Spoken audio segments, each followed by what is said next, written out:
अब आज की कहानी पर आते हैं। आपको मैंने शायद इसी क्रांति की कहानी में एक कहानी सुनाई थी। मोहसिन फ़खरीज़ादा, जो कि ईरान के न्यूक्लियर साइंटिस्ट, बल्कि वहाँ के फादर ऑफ द बॉम्ब कहा जाता है। मतलब ईरान में अगर न्यूक्लियर को लेकर कुछ है, हालांकि अभी भी ये कहते हैं कि ईरान के पास कोई न्यूक्लियर वेपन नहीं है और इसको लेकर अमेरिका और ईरान में हमेशा खींचातानी रहती है, लेकिन अगर है तो कहते हैं ये मोहसिन फ़खरीज़ादा उनके सबसे बड़े साइंटिस्ट थे।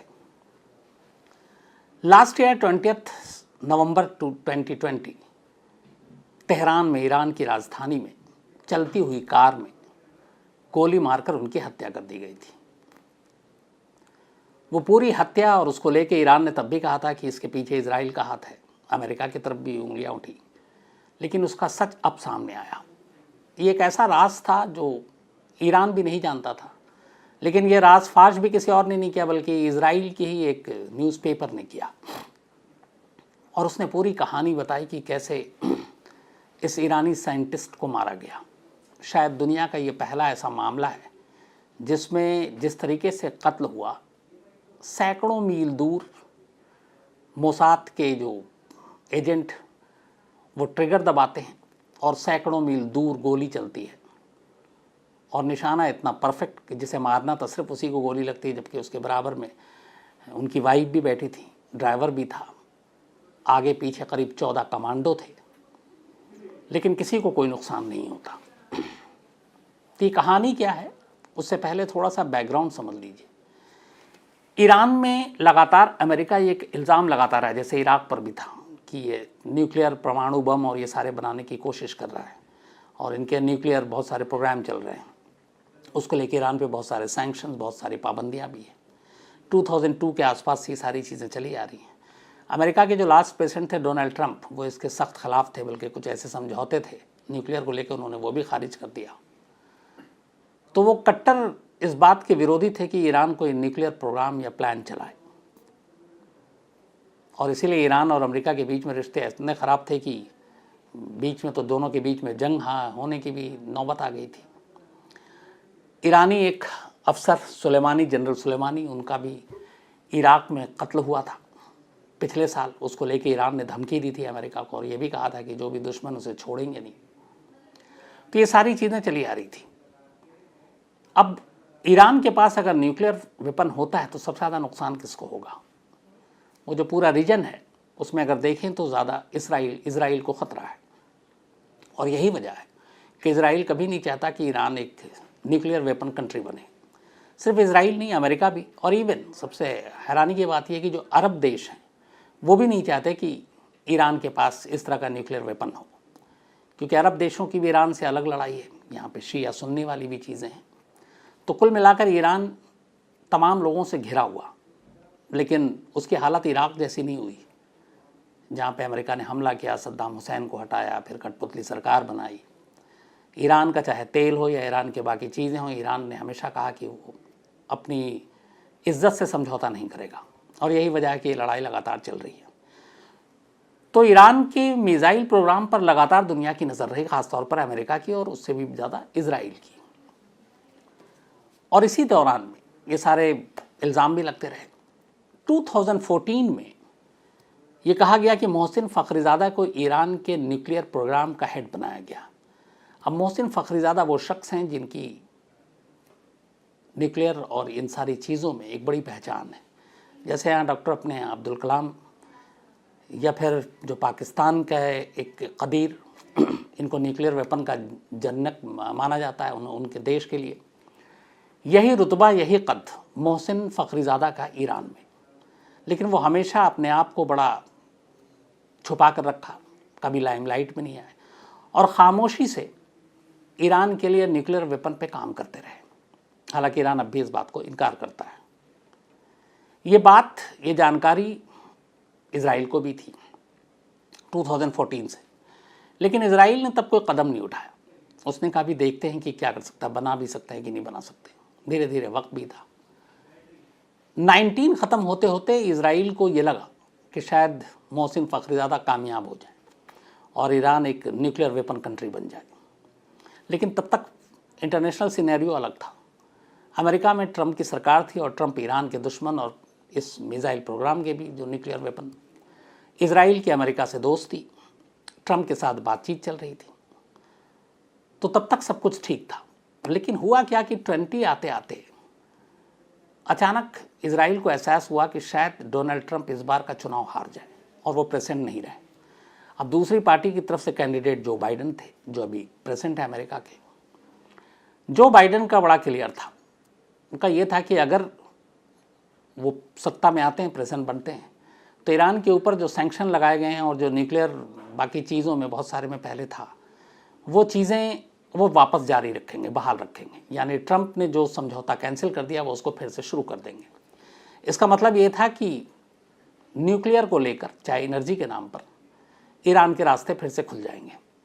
और बाइडन एक तरह से ईरान के समर्थक। ये बात इजराइल के गले नहीं उतरी।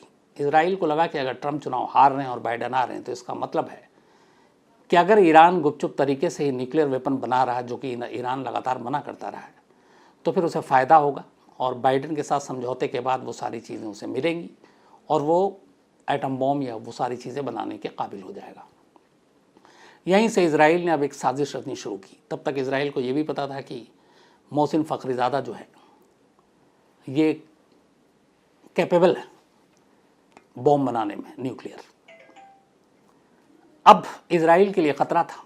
इजराइल ने कहा कि अगर मोहसिन फ़खरीज़ादा को रास्ते से हटा दिया जाए तो ईरान का न्यूक्लियर प्लान और प्रोग्राम दोनों रुक सकता है, क्योंकि मोहसिन फ़खरीज़ादा के अलावा अगर दूसरा, खुद ईरान ने भी कहा बाद में कि उनकी जगह लेने के लिए फ़खरीज़ादा के कम से कम 2-4 साल लगेंगे किसी नए साइंटिस्ट को। तो इजराइल ने अब पहली बार ट्रंप के हार को देखते हुए और फ़खरीज़ादा की कामयाबी को देखते हुए कि वो न्यूक्लियर वेपन बना सकते हैं, उनको मारने की एक साजिश तैयार की। अब मुश्किल ये थी कि ईरान के अंदर घुसकर तेहरान में मोसाद के एजेंट जाएं और मारें, वो बड़ा मुश्किल था। इससे पहले भी ईरान के कई न्यूक्लियर साइंटिस्ट का कत्ल हो चुका है। 2010 से लेकर अब तक करीब ऐसे 10 साइंटिस्ट मारे जा चुके हैं। तो ईरान अपने साइंटिस्ट, न्यूक्लियर साइंटिस्ट को लेकर बड़ा चौकन्ना, और मोहसिन फ़खरीज़ादा को लेकर तो खैर और भी ज़्यादा। कहते हैं 14 कमांडो 24 घंटे उनके साथ, उनके हर मूवमेंट, उनके घर जहाँ पे भी है, सबसे ज़बरदस्त निगरानी। अब इतनी कड़ी सुरक्षा के बीच में मोहसिन फ़खरीज़ादा को मारना सबसे मुश्किल काम, और मोसाद के एजेंट तेहरान जाकर मारें, उसमें फिर ख़तरा ये कि पकड़े जाएं। पकड़े गए तो फिर मौत की सज़ा। तो मोसाद ने सोचना शुरू किया कि कैसे मोहसिन फ़खरीज़ादा को रास्ते से हटाया जाए। 2019 के एंड से ये प्लानिंग शुरू हुई। 20 आते आते इसमें और तेज़ी आई। कहते हैं मार्च 2020 से अब इजराइल और मोसाद ने प्लान करना शुरू किया। तमाम पहलुओं पे सोचने के बाद उन्हें लगा कि तेहरान में जाकर मोसाद के एजेंट ये काम नहीं कर सकते। उन्होंने ईरान के कुछ लोकल एजेंट को फिर अपने साथ मिलाना शुरू किया। उसके बाद रैकी शुरू हुई कि मोहसिन फ़खरीज़ादा कब कहाँ निकलते हैं, घर कहाँ पे है, कौन कौन हैं, गाड़ियों का काफ़िला कितने बजे चलता है, कितने कमांडो साथ होते हैं, कितनी गाड़ियाँ उस कारवां में साथ होता है। इन सारी चीज़ों की रैकी होने लगी। कुछ ईरान के लोकल एजेंट को इन्होंने अपने साथ मिलाया पैसे देकर। अब यह था कि मारा कैसे जाए। इसके लिए फिर बेल्जियम में बनी एक FNMAG रोबोटिक मशीन गन, ये रोबोटिक मशीन गन बेल्जियम में बनी, इसका इस्तेमाल करने का फैसला हुआ कई बार ट्रायल के बाद। अब सवाल ये था कि इस रोबोटिक मशीन गन को ले तो लिया जाए, लेकिन इसको तेहरान तक कैसे पहुंचाया जाए, क्योंकि इसका पूरा जो वेट था, वज़न था, वो करीब 1 टन। और ईरान तक पहुंचाया कैसे जाए तमाम सुरक्षा उसके जांच के बीच। तो फिर ये हुआ कि इसको अलग अलग पार्ट्स भेजे जाएंगे। 2020 मार्च के बाद ये काम शुरू हुआ। करीब 6 महीने तक अलग अलग किस्तों में इस रोबोटिक मशीन गन के पार्ट्स बेल्जियम के ज़रिए पहले इजराइल तक पहुंचा, और फिर इजराइल के लोगों ने अलग अलग अपने एजेंट के ज़रिए इसे तेहरान तक पहुंचाया। करीब 6 महीने या 8 महीने, 6 से 8 महीने का वक्त लगा इन सारे रोबोटिक मशीन गन के पार्ट्स को तेहरान पहुंचाने में। अब वहाँ पे ये सारी चीज़ें जब पहुँच गई, नवंबर 2020 की तारीख आ गई। वहाँ पे इन सबको दोबारा असेंबल किया गया। अब ये था कि इसका इस्तेमाल कैसे और कहाँ होगा, रैकी जारी थी। इस दौरान में फिर उन्होंने एक ट्रक लिया, और वो ट्रक ऐसा जो कि ईरान के लोकल निसान का वो ट्रक था, और उस ट्रक के साथ इस रोबोटिक मशीन गन को जोड़ना था, और इस ट्रक को उस जगह पार करना था जहाँ से इस मशीन गन से गोली चलनी थी। अब मशीन गन से गोली चलाने के लिए आपको कोई शख्स चाहिए, और आप ईरान के सबसे टॉप न्यूक्लियर साइंटिस्ट को मार रहे हैं, तो सबसे पहले तो जहाँ से गोली चली उसके आसपास वो गाड़ी, उस जगह पे वहाँ की जो ईरान के फोर्सेस हैं वो पहुँचेंगे, बच के निकलना मुश्किल काम है। तो इसीलिए प्लान ये था कि जिस ट्रक से और जिस मशीन गन से ये गोली चलेगी, और इसीलिए इस रोबोटिक मशीन गन को चुना गया कि इसको चलाने के लिए किसी आदमी की ज़रूरत नहीं है, ये अपने आप कंट्रोल होगा सेटेलाइट के थ्रू, और रोबोटिक इसलिए कि एक रोबोट की तरह उसको हुक्म दिया जाएगा और वो फायर करेगा।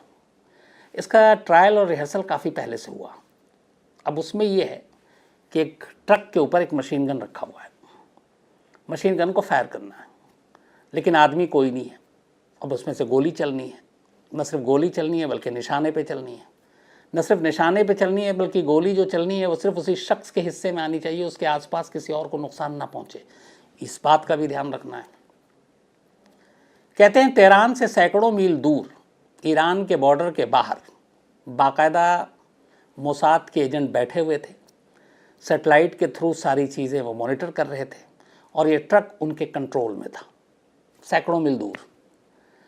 अब इसमें प्रॉब्लम एक थी कि जो वहाँ से ये ट्रक तस्वीरें और वो भेजता, गाड़ियों का काफिला और जो टारगेट है उसको वहाँ पहुँचने में और वहाँ से यहाँ इंस्ट्रक्शन देने में एक गैप था टाइम का, और वो गैप भी बेहद मामूली, 1.6 सेकंड, मतलब करीब 1.25 सेकंड आप मानकर चलिए का गैप होता था। ये हम लोग के यहाँ भी होता है, जैसे न्यूज़ चैनल में जो लाइव होता है या जो मैं पढ़ता हूँ, अगर मैं सपोज़ वारदात की एंकरिंग कर रहा हूँ तो जो मैं करता हूँ वो आपके पास आपके टीवी तक पहुँचने में कई सेकंड का उसमें डिले होता है, क्योंकि जो मैं करता हूँ वो पहले सेटेलाइट लेता है और फिर सेटेलाइट के थ्रू टीवी और अलग अलग डिश और एंटीना के ज़रिए घर घर पहुँचता है, तो उसमें टाइम का फ़र्क होता है। सेम यहाँ पे था, लेकिन ये फ़र्क ये था कि जो मोसाद के एजेंट अगर सपोज़, क्योंकि यहाँ पे रोबोटिक मशीन गन है, वो वहाँ पे कंट्रोल कर रहे हैं, और अगर उन्होंने बटन दबाया तो यहाँ से जो फायर होगा वो टाइम लेगा 1.6 सेकंड डिले। अब इसमें यह है कि आपका टारगेट आपके सामने, आपको मिलना भी कुछ सेकंड है, और यहाँ 1.6 सेकंड को अभी मार्जिन आपको ध्यान में रखना है। तो सेकंड के 100वें हिस्से की भी गलती आपके सारे मिशन को बर्बाद कर सकती है। इस 1.6 सेकंड को लेकर कई बार इन्होंने रिहर्सल किया, उसके बाद आखिर में पाया कि बिल्कुल एक्यूरेट है। अगर इस रोबोटिक मशीन गन से गोली चलानी है तो 1.67 सेकंड पहले कंट्रोल या बटन दबाना होगा। अब ये सारी रिहर्सल, सारी चीज़ें हो गई। एक ट्रक तेहरान में एक सड़क के किनारे पार्क है, वो भी पुरानी सी गाड़ी, ऐसा लगे कि जैसे कोई डंप टाइप का है, और उस पर एक मशीन गन इस तरह की से रखा हुआ है कि दूर से किसी को दिखाई ना दे। रैकी हो चुकी है। 27 नवंबर 2020, 27 नवंबर 2020 शाम के ठीक 6 बजे अरसब एक जगह है तेहरान में, वहाँ पे मोहसिन फ़खरीज़ादे का घर, ज़बरदस्त सुरक्षा घेरे के बीच में, बिल्कुल वीवीआईपी एरिया, और ये डेली वहीं से निकलते और वहीं से अपने काम पे जाते। शाम 6 बजे 27 नवंबर को फ़खरीज़ादा अपने घर से निकलते हैं किसी फैमिली फंक्शन में जाने के लिए। साथ में उनकी वाइफ थी और उस गाड़ी में ड्राइवर, बाकी आगे पीछे 5 गाड़ियों का और काफ़िला, करीब 6 गाड़ियाँ, सब में कमांडो। अब ये वहाँ घर से निकलते हैं। इस ट्रक के साथ मोसाद ने एक और गाड़ी का इंतज़ाम किया था, और वो गाड़ी ऐसी थी कि जो घर था, जिस घर से ये निकलकर मेन रोड पे आते थे, वहाँ पे एक टर्न था, मोड़। तो उस मोड़ पे हमेशा जो है रेड लाइट गाड़ी स्लो हो जाती थी। तो वहाँ पे एक गाड़ी वो तस्वीर लेने के लिए और वो बताने के लिए कि यहाँ से निकल चुकी है, ताकि फिर वो उस निशान ट्रक के उस मशीन गन के रेंज में आ जाए जो दूर खड़ी है। तो पहले इसको सिग्नल देना था एक दूसरी गाड़ी को, ये सिग्नल देना था इसको मोसाद के एजेंट जो तेहरान के बाहर हैं, बल्कि ईरान के बॉर्डर से बाहर हैं। उनके सिग्नल देने के बाद वो तस्वीर से देख के और फिर ट्रक पे मशीन गन को उसको बटन दबाना था। तो ये सारी तैयारी हो गई। 27 नवंबर की शाम 6 बजे गाड़ियों का काफ़िला निकलता है। काफ़िला निकलने के बाद जैसे ही उस मोड़ पे आता है, उससे पहले वो गाड़ी जो दूसरी गाड़ी थी वो अपना एक तरह से सिग्नल दे देती है। सिग्नल मिलते ही मोसाद के एजेंट दूसरी तरफ अलर्ट हो जाते हैं और टारगेट ये था कि जब वो मोड़ पे आए, चूँकि उस वक्त गाड़ी की रफ्तार स्लो होगी, वहाँ पे निशाना लेना आसान है। और निशाना भी कौन ले रहा है? एक रोबोटिक मशीन गन। अच्छा, उस मशीन गन से जो गोलियाँ चलनी उसके झटके से भी थोड़ा सा ट्रक हिले तो ट्रक के हिलने से भी निशाना गड़बड़ा सकता है। इन बातों का भी ध्यान रखा गया। लेकिन ये सारी चीज़ें होने के बाद आखिरकार शाम 6 बजे जैसे ही सिग्नल मिलता है, ईरान के बाहर से सैटेलाइट के ज़रिए मोसाद के एजेंट एक तरह से बटन दबाते हैं, यहाँ सिग्नल मिलता है और इस रोबोटिक मशीन गन से एक फायर होता है। वो फायर कार के विंड स्क्रीन के अंदर से सीधे जाकर मोहसिन फ़खरीज़ादे को लगती है गोली। उनके बराबर में उनकी पत्नी बैठी हुई थी, उनकी वाइफ, लेकिन उन्हें कोई नुकसान नहीं पहुंचता। गोली अपना काम कर चुका और ये सारी तस्वीरें, सारी चीज़ देख रहे हैं।